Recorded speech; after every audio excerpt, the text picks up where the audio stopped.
हमने देखा कि जियान ब्लड सेक्ट का पीछा कर रहा था और ब्लड सेक्ट का सेनापति सर्पेंट सेक्ट से लड़ रहा था।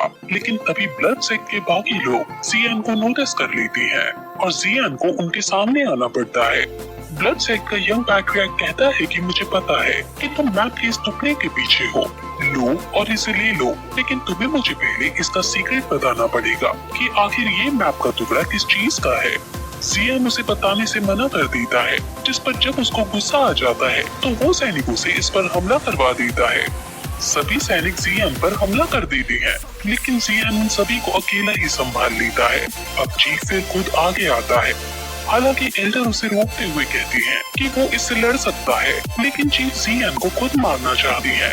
चीफ उसे कह देता है कि अगर जियान डरकर भागने लगे तो तब तुम उसे पकड़ लेना, और फिर चीफ जियान पर हमला कर देता है और उनमें स्पॉट बैटल होने लगती है, जिसमें हम जियान को भारी पड़ता हुआ देख पाते हैं। दोनों बहुत आइकॉनिक लेवल की फाइट कर रहे होते हैं, जिसके बाद जब चीफ नहीं जीत रहा होता है तो वो अपनी स्पिरिचुअल पावर यूज करता है। वो अपनी तलवार दूर रखकर अपनी फ्लेम्स निकालता है। एल्डर्स भी ये देखकर हैरान हो जाते हैं और सोचने लगते हैं यंग पैट्रियार्क के पास ये स्किल भी है, उसे नहीं पता था। पैट्रियार्क को यंग पैट्रियार्क से काफी उम्मीदें हैं और शायद ये सारी उम्मीदों पर खरे उतरेंगे। यहाँ ताओ जियान को समझाते हैं कि तुम्हें केयरफुल होना होगा, हमारा स्पिरिट माइटी के साथ कोई मुकाबला नहीं है, यानी अब उतने स्ट्रॉन्ग नहीं है। जियान भी फिर अपनी फ्लेम्स को निकालता है और वो दोनों अब एक दूसरे को अपनी फ्लेम से सरपास करने की कोशिश करती हैं, जिसमें पहले तो जियान कमजोर पड़ता है, लेकिन फिर तभी जियान की फ्लेम्स बढ़ने लगती हैं और यंग पैट्रियार्क को घेर लेती हैं। यंग पैट्रियार्क को दूर हटना पड़ता है। एल्डर आकर उसको संभालता है और सलाह देता है कि अभी हमारे लिए अच्छा यही है कि हम यहाँ से भाग जाएं, वरना ये हम दोनों को मार डालेगा। लेकिन यंग पैट्रियार्क भागने से मना कर देता है और कहता है कि हमें बस इसे थोड़ा समय तक संभालना है, सेनापति आता ही होगा। अब फिर हम सेनापति को देखते हैं जो सर्पेंट सेक्ट के एल्डर को मार देता है और फिर वापस ब्लड सेक्ट के लोगों की तरफ आने लगता है। को मारने के लिए आगे बढ़ता है।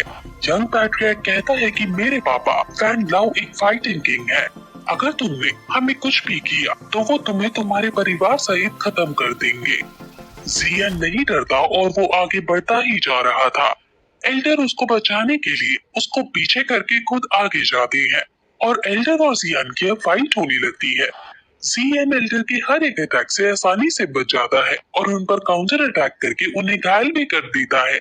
एल्डर अपनी अलग अलग एबिलिटीज का यूज करके जियान पर हमला करते हैं, लेकिन जियान अपनी फ्लेम से उनकी हर एक चाल को खत्म कर देता है और फिर अपनी फ्लेम से उन्हें भस्म कर डालता है। यंग पैट्रियार्क ये देखकर डर जाता है और वो वहाँ से भागने लगता है। याओलाओ कहता है कि उसे जाने मत देना और तभी भागते हुए यंग पैट्रियार्क का पेट फाड़ते हुए कोई चीज उसे जान से मार डालती है।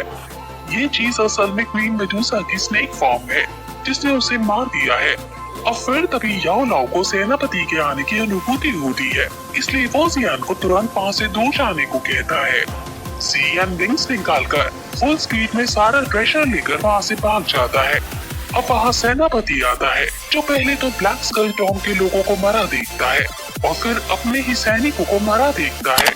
वो कुछ समझ नहीं पा रहा था, लेकिन तभी उसे यंग पैट्रियार्क भी मरा हुआ दिखता है और उसको देखकर वो काफी रोता है और अपनी पास का यूज करके पता लगा लेता है कि यहाँ क्या क्या हुआ था और इसे किसने मारा है। वो कहता है कि तुम कोई भी हो, मैं अब तुम्हें नहीं छोड़ूंगा। वहीं जियान अब बहुत दूर आ चुका है, वो शहर से निकल चुके हैं। जियान को वही एक गुफा दिखती है और वो आज रात इस गुफा में व्यतीत करने का डिसाइड करता है। जियान अब उस मैप के टुकड़े को पुराने 2 टुकड़ों के साथ मिलाता है। ये टुकड़े उसने 3 साल से रख रखे थे। अब मॉन्स्टर फायर तक पहुंचने के लिए उसे सिर्फ एक टुकड़ा चाहिए। जियान अब ये ननयांग पिल निकालता है। याओलाओ जियान को इसे खाने को कहता है, क्योंकि जियान का इसे अपने पास रखना सेफ नहीं है। जियान ये सुनकर हैरान हो जाता है, लेकिन याओलाओ उसे समझाता है कि तुम्हें ये ननयांग पिल को खाना है। जियान कहता है कि लेकिन मैं इसे ऐसे ही साबुत कैसे खा सकता हूँ, इसको लेने की पूरी एक प्रोसीजर है। लेकिन याओलाओ कहता है कि ये ऐसे भी असर करेगी, तुम सिर्फ इसे खाओ। जियान फिर उनकी बात मानते हुए इसे खा जाता है और एक्सपेक्ट करता है कि कुछ होगा, लेकिन उसे कुछ महसूस नहीं होता। जिस पर जब वो अपने टीचर से पूछता है तो टीचर बताते हैं कि ये कोई नॉर्मल बाकी पिल्स की तरह नहीं है जो तुम्हें लेते ही अपना असर दिखा देगी। इस मेडिसिन का असर तब होगा जब ये एक्टिवेट होगी। बॉडी के अंदर पूरी तरह से एक्टिवेट करने के लिए नेचर का सहारा लेना होगा। नेचर इनके अनएक्सपेक्टेड बेनिफिट्स को अनलॉक कर सकती है, लेकिन क्योंकि तुमने अभी सिर्फ एक ही शॉट मिला है, जब ये एक्टिवेट होगी तो काफी दर्द होगा जिसे हर कोई नहीं सह सकता है। इसमें जान जाने का भी रिस्क है, लेकिन तुम्हारे साथ क्योंकि मैं हूँ इसलिए ज्यादा चिंता करने वाली बात नहीं है। ये दर्द बड़े बड़े लोग भी नहीं सह पाते हैं। जियन कहता है कि लगता है आप बहुत बड़े बड़े लोगों से पहले मिल चुके हो जो आपको ये सब पता है। याओ कहता है कि मेरे बारे में तुम मत जानो, अभी मेरे बारे में जानना तुम्हारे लिए हानिकारक हो सकता है। जियन पूछता है कि तो ये पोशन अभी मेरे ऊपर मतलब कुछ फर्क नहीं करेगा। याओ कहता है कि ऐसा नहीं है। ज़ुआनलॉन्गडान ड्रैगन मैजिक बॉक्स रिफाइनिंग की 6th ऑर्डर की पिल है। अगर थोड़ा थोड़ा तुम इसे एब्जॉर्ब करते रहे तो कुछ पार्ट्स मिलती रहेंगी। उनमें से कुछ का यूज करके तुम बहुत बड़ी साउंड वेव क्रिएट कर सकते हो। वो साउंड वेव इतनी स्ट्रॉन्ग होगी कि तुम कई सारे दुश्मनों को एक साथ घायल कर सकते हो। अब जियन उनके बताए गए तरीके को सीखकर मेडिटेट करने बैठ जाता है और अपनी इस एबिलिटी पर वर्क करने लगता है। और फिर तभी थोड़ी देर बाद उसके अंदर से एक स्पिरिट ड्रैगन निकलता है जो इतनी ज्यादा साउंड वेव निकालता है कि आसपास की पूरी गुफा ही हिल जाती है। आसपास के जंगल तक इसका असर जाता है, लेकिन इसके बाद जियन बहुत ज्यादा घायल हो जाता है और हांफने लगता है। याओ उसे संभालता है और कहता है कि तुमने इस एबिलिटी को प्राप्त कर लिया है, लेकिन अभी के लिए तुम्हारा इसको यूज करना तुम्हारे थ्रोट के लिए हानिकारक हो सकता है। इसको तुम्हें साउंड फाइटिंग के साथ यूज करना है। जियन उनके पास जाता है और कहता है कि आप ये ननिया ज़ुआनलॉन्गडान के साथ काफी फैमिलियर है। आपको पता है कि कैसे ड्रैगन कॉन्वेनेंट को बाहर निकालने के लिए फोर्स करें? ये जो एबिलिटी उसने प्राप्त की है इसका नाम ड्रैगन कॉन्वेनेंट है। जियन फिर कुछ सोचने पर समझ जाता है कि टीचर ने ही इसको क्रिएट किया है। वो लोग सुबह फिर बाहर जाते हैं और टीचर कहते हैं कि ये ननिया ज़ुआनलॉन्गडान मैंने ही क्रिएट किया है। मेनलैंड के अंदर केवल 2 ही लोग ऐसे हैं जो इसे क्रिएट कर सकते हैं, एक मैं और दूसरा मेरा पुराना स्टूडेंट। जब वो छोटा था तब उसने अपने माँ बाप को खो दिया था, तो मैंने उसे अपने यहाँ पाला और उसे बड़ा किया। वो मेरा सबसे स्ट्रॉन्ग डिसाइपल बना और मैंने उसे काफी कुछ एबिलिटीज और स्किल्स सिखाए। वो मेनलैंड का बेस्ट मेडिसिन प्यूरिफायर बन गया, लेकिन एट लास्ट उसने धोखा देने का डिसाइड किया। अब जो मैं अपनी स्पिरिट फॉर्म में हूँ वो उसी की वजह से हूँ। जियान को ये सुनकर गुस्सा आ जाता है। याओ कहता है कि ये अच्छा हुआ कि तुम मुझे मिल गए। जियन कहता है कि हमें ब्लैक सील सिटी अभी नहीं छोड़ना चाहिए था, वो हमें वहीं मिल सकता था, क्योंकि क्या पता वो ही ये पिल डिस्ट्रीब्यूट कर रहा हो। याओ कहता है कि अगर वो हमें मिल भी जाता तो तुम्हारे पास इतनी स्ट्रेंथ नहीं है कि तुम उसे हरा सको, इसलिए उसे हमें तभी मिलना चाहिए जब हम उतने स्ट्रॉन्ग हो जाएं।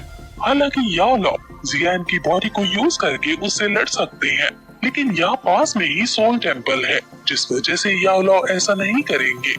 अब जियन अपने टीचर के पास आता है और उन्हें यकीन दिलाता है कि एक दिन वो जरूर उनके पुराने डिसाइपल को सरपास करेगा।